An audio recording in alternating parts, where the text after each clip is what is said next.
ناظرین السلام علیکم۔ کہا جاتا ہے کہ کسی علاقے میں قحط سالی پیدا ہو گئی۔ اس قحط سالی کے لپیٹ میں نہ صرف انسان بلکہ چرند پرند سب اس کا شکار ہو گئے۔ مویشی مالکان بے حد پریشان تھے۔ اس دوران ایک مسجد کے مولوی نے جمعے کے خطبے میں نہایت یقین کے ساتھ یہ بات بتائی کہ اللہ کا نام لے کر یعنی بسم اللہ پڑھ کر دریا کو حکم دیا جائے تو وہ بھی نافرمانی نہیں کرتا۔ خطبہ سننے والوں میں ایک چرواہا بھی موجود تھا۔ مولوی کی یہ بات اس کے دل میں اتر گئی اور اس بات پر اس کا یقین کامل ہو گیا۔ اس نے واپس آ کر اپنی بکریاں کھولی اور سیدھا دریا پار چلا گیا۔ اونچی آواز سے بسم اللہ الرحمن الرحیم پڑھا اور دریا کو کہا وہ اپنی بکریاں چروانے کے لیے دوسرے پار جانا چاہتا ہے۔ اسے کہا کہ مجھے اپنے اوپر سے گزرنے دے۔ یہ کہہ کر اس نے اپنی بکریوں کو لیا اور دریا پر چلتا ہوا دریا پار کر گیا۔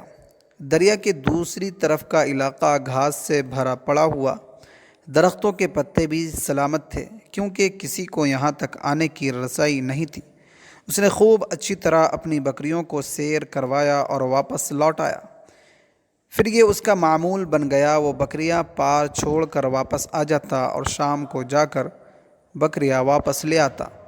اس کی بکریوں کا وزن دگنا چوگنا ہو گیا۔ لوگ چونک گئے اور اس سے پوچھا کہ وہ اپنی بکریوں کو کیا کھلاتا ہے۔ وہ سیدھا سادہ اور صاف دل نوجوان تھا۔ اس نے صاف صاف بات بتا دی کہ جناب، میں تو بسم اللہ الرحمن الرحیم پڑھ کر دریا پر چل کر اپنی بکریاں دوسری طرف چروانے لے جاتا ہوں۔ یہ بات سب نے سنی مگر کسی نے اس چرواہے کی بات پر یقین نہیں کیا کیونکہ یہ ناقابل یقین بات تھی۔ مگر بات ہوتے ہوتے مولوی صاحب کے پاس پہنچی۔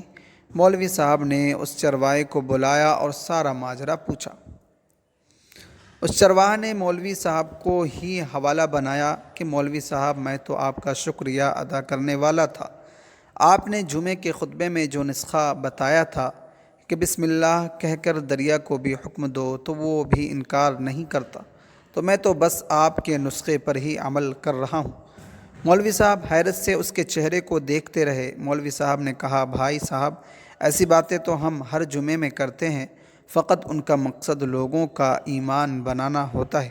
مگر بکریوں والا ڈٹا رہا کہ میں تو بس بسم اللہ کہہ کر پانی پر چلتا ہوں اور بکریوں سمیت پانی پار چلا جاتا ہوں۔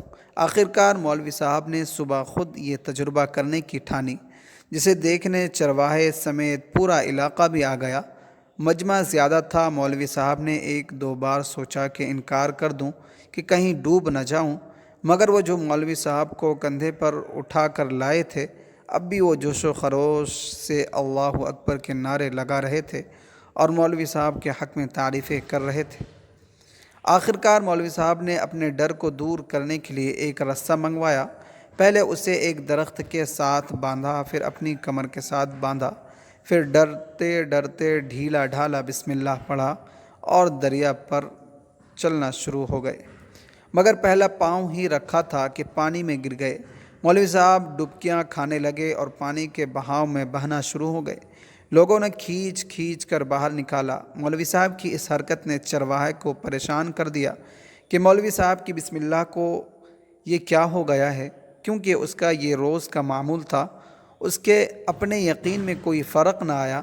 اس نے بسم اللہ کہہ کر بکریوں کو پانی کی طرف اشارہ کیا اور خود ان کے پیچھے چلتا ہوا پار چھوڑ کر واپس بھی آ گیا۔